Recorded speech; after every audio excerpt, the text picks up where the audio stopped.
João Bunyan, o sonhador imortal, 1628-1688. Caminhando pelo deserto deste mundo, parei num sítio onde havia uma caverna, a prisão de Bedford.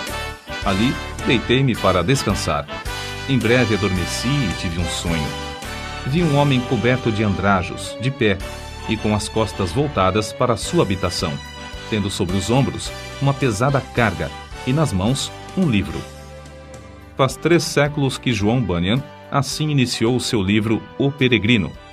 Os que conhecem as suas obras literárias podem testificar de que ele é, de fato, o sonhador imortal. Estando ele morto, ainda fala. Contudo, enquanto miríades de crentes conhecem o Peregrino, poucos conhecem a história da vida de oração desse valente pregador. Bunyan, na sua obra Graça Abundante ao Principal dos Pecadores, nos informa que seus pais, apesar de viverem em extrema pobreza, conseguiram ensiná-lo a ler e escrever. Ele mesmo intitulou-se o Principal dos Pecadores. Outros atestam que, mesmo em sua impiedade, jamais foi beberrão ou imoral. Contudo, casou-se com uma moça de família, cujos membros eram crentes fervorosos. Bunyan era funileiro e, como acontecia com todos os funileiros, era paupérrimo. Ele não possuía nem um prato nem uma colher, apenas 2 livros: O Caminho do Homem Simples para os Céus e A Prática da Piedade, obras que seu pai, ao falecer, lhe deixara. Apesar de Bunyan achar algumas coisas que lhe interessavam nesses 2 livros, somente nos cultos é que se sentiu convicto de estar no caminho para o inferno. Descobre-se nos seguintes trechos, transcritos de Graça Abundante ao Principal dos Pecadores, como ele lutava em oração no tempo da sua conversão. Veio-me às mãos uma obra dos Hunters, livro estimado por alguns doutores. Não sabendo julgar os méritos dessas doutrinas, dediquei-me a orar desta maneira: Ó Senhor, não sei julgar entre o erro e a verdade. Senhor, não me abandones por aceitar ou rejeitar essa doutrina cegamente. Se ela for de ti, não me deixes desprezá-la. Se for do diabo, não me deixes abraçá-la. Louvado seja Deus! Ele que me dirigiu a clamar, desconfiando da minha própria sabedoria, ele mesmo me guarda do erro dos Hunters. A Bíblia já era para mim muito preciosa nesse tempo. Enquanto me sentia condenado às penas eternas, admirei-me de como o próximo se esforçava para ganhar bens terrestres, como se esperasse viver aqui eternamente. Se eu pudesse ter a certeza da salvação da minha alma, como me sentiria rico, mesmo que não tivesse mais para comer a não ser feijão. Busquei ao Senhor orando e chorando, e do fundo da alma clamei: Ó Senhor, mostra-me, eu te rogo, que me amas com amor eterno. Logo que clamei, voltaram para mim as palavras, como um eco: Eu te amo com amor eterno. Deitei-me para dormir em paz, e ao acordar, no dia seguinte, a mesma paz permanecia na minha alma. O Senhor me assegurou: Amei-te enquanto vivias no pecado. Amei-te antes, amo-te depois, e amar-te-ei por todo sempre. Certa manhã, enquanto tremia na oração, porque pensava que não houvesse palavra de Deus para me sossegar, ele me deu esta frase: A minha graça te basta. O meu entendimento foi tão iluminado como se o Senhor Jesus olhasse dos céus para mim, pelo telhado da casa, e me dirigisse essas palavras. Voltei para casa chorando, transbordando de gozo e humilhado até o pó. Contudo, certo dia, enquanto andava no campo, a consciência inquieta, de repente essas palavras entraram na minha alma: Tua justiça está nos céus. E parecia que, com os olhos da alma, via Jesus Cristo à destra de Deus, permanecendo ali como minha justiça. Vi, além disso, que não é o meu bom coração que torna a minha justiça melhor, nem que a prejudica, porque a minha justiça é o próprio Cristo, o mesmo ontem, hoje e para sempre. As cadeias, então, caíram-me das pernas. Fiquei livre das angústias. As tentações perderam a força. O horror da severidade de Deus não mais me perturbava, e voltei para casa regozijando-me na graça e no amor de Deus. Não achei na Bíblia a frase: Tua justiça está nos céus, mas achei o qual para nós foi feito por Deus sabedoria e justiça, e santificação e redenção. 1 Coríntios, capítulo 1, versículo 30. E vi que a outra frase era verdade. Enquanto eu assim meditava, o seguinte trecho das Escrituras penetrou no meu espírito com poder. Não pelas obras de justiça que houvéssemos feito, mas segundo a sua misericórdia nos salvou. Assim, fui levantado para as alturas, e me achei nos braços da graça e misericórdia. Antes temia a morte, mas depois clamei: quero morrer. A morte tornou-se para mim uma coisa desejável. Não se vive verdadeiramente antes de passar para outra vida. Oh, pensava eu, esta vida é apenas um sonho em comparação à outra. Foi nessa ocasião que as palavras herdeiros de Deus se tornaram tão cheias de sentido que eu não tenho como explicá-las aqui nesse mundo. Herdeiros de Deus. O próprio Deus é a porção dos santos. Isso vi e disso me admirei, contudo, não posso contar o que vi. Cristo era um Cristo precioso na minha alma. Era o meu gozo, a paz e o triunfo por Cristo eram tão grandes que tive dificuldade em conter-me e ficar deitado. Bunyan, ainda que lutando para sair da escravidão do vício do pecado, não fechava a alma aos perdidos, que ignoravam os horrores do inferno. Acerca disto, ele escreveu: percebi pelas Escrituras que o Espírito Santo não quer que os homens enterrem os seus talentos e dons, mas antes que despertem esses dons. Dou graças a Deus por me haver concedido uma medida de entranhas e compaixão pela alma do próximo, e me enviou a esforçar-me grandemente para falar uma palavra que Deus pudesse usar para apoderar-se da consciência e despertá-la. Nisso, o bom Senhor respondeu ao apelo de seu servo, e o povo começou a mostrar-se comovido e angustiado de espírito ao perceber o horror do seu pecado e a necessidade de aceitar a Jesus Cristo. De coração, clamei a Deus com grande insistência que ele tornasse a palavra eficaz para a salvação da alma. De fato, disse repetidamente ao Senhor que, se o meu enforcamento perante os olhos dos ouvintes servisse para despertá-los e confirmá-los na verdade, eu aceitaria alegremente. O maior anelo em cumprir meu ministério era o de entrar nos lugares mais escuros do país. Na pregação, realmente sentia dores de parto para que nascessem filhos para Deus. Sem fruto, não ligava importância a qualquer louvor aos meus esforços. Com fruto, não me importava com qualquer oposição. Os obstáculos que Bunyan tinha de encarar eram muitos e variados. Satanás, vendo-se grandemente prejudicado pela obra desse servo de Deus, começou a levantar barreiras de todas as formas. Bunyan resistia fielmente a todas as tentações de vangloriar-se sobre o fruto de seu ministério e cair na condenação do diabo. Quando, certa vez, um dos ouvintes lhe disse que pregara um bom sermão, ele respondeu: não precisa dizer-me isso. O diabo já cochichou a mesma coisa no meu ouvido antes de sair da tribuna.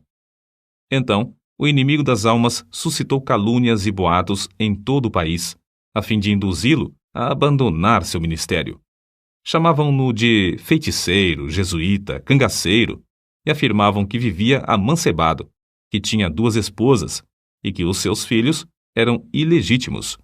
Quando o maligno falhou em todos esses planos de desviar Bunyan do seu ministério glorioso, seus opositores denunciaram-no por não observar os regulamentos dos cultos da igreja oficial.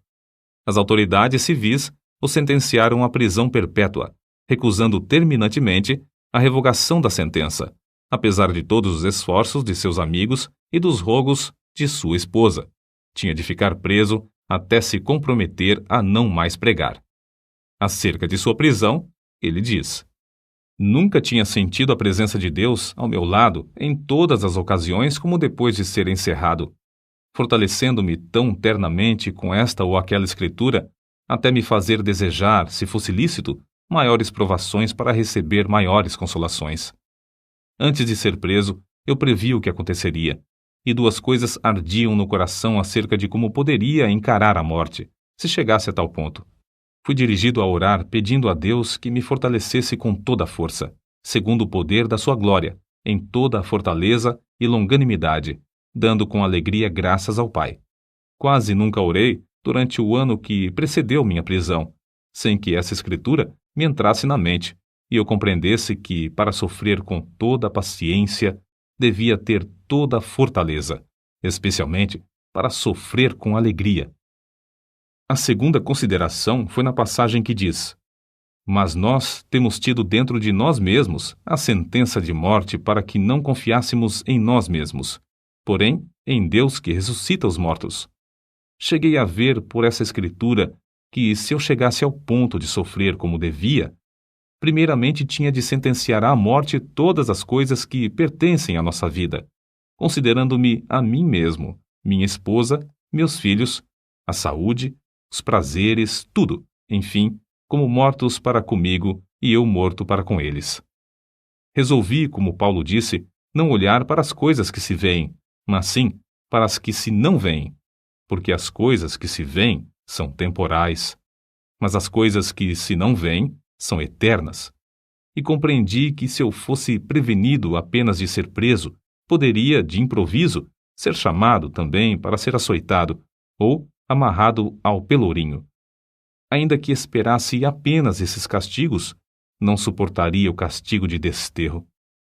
Mas a melhor maneira para passar os sofrimentos seria confiar em Deus, quanto ao mundo vindouro. Quanto a este mundo, devia considerar o sepulcro como minha morada, estender o meu leito nas trevas e dizer à corrupção: Tu és meu pai, e aos vermes: Vós sois minha mãe e minha irmã. Jó, capítulo 17, versículos 13 e 14. Contudo, apesar desse auxílio, senti-me um homem cercado de fraquezas. A separação da minha esposa e de nossos filhos aqui na prisão torna-se, às vezes, como se fosse a separação da carne dos ossos. E isto não somente porque me lembro das tribulações e misérias que meus queridos têm de sofrer, especialmente a filhinha cega. Minha pobre filha, quão triste é a tua porção neste mundo. Serás maltratada, pedirás esmolas, passarás fome, frio, nudez e outras calamidades. Oh, os sofrimentos da minha ceguinha quebrar-me-iam o coração aos pedaços. Eu meditava muito também sobre o horror ao inferno dos que temiam a cruz, a ponto de se recusarem a glorificar a Cristo, suas palavras e leis perante os filhos dos homens. Além do mais, pensava sobre a glória que ele preparara para os que, em amor, fé e paciência, testificavam dele. A lembrança destas coisas servia para diminuir a mágoa que sentia ao lembrar-me de que eu e meus queridos sofríamos pelo testemunho de Cristo. Nem todos os horrores da prisão abalaram o espírito de João Bunyan. Quando lhes ofereciam a sua liberdade sob a condição de ele não pregar mais, respondia: Se eu sair hoje da prisão, pregarei amanhã, com o auxílio de Deus. Mas se alguém pensar que, afinal de contas, João Bunyan era apenas um fanático, deve ler e meditar sobre as obras que nos deixou.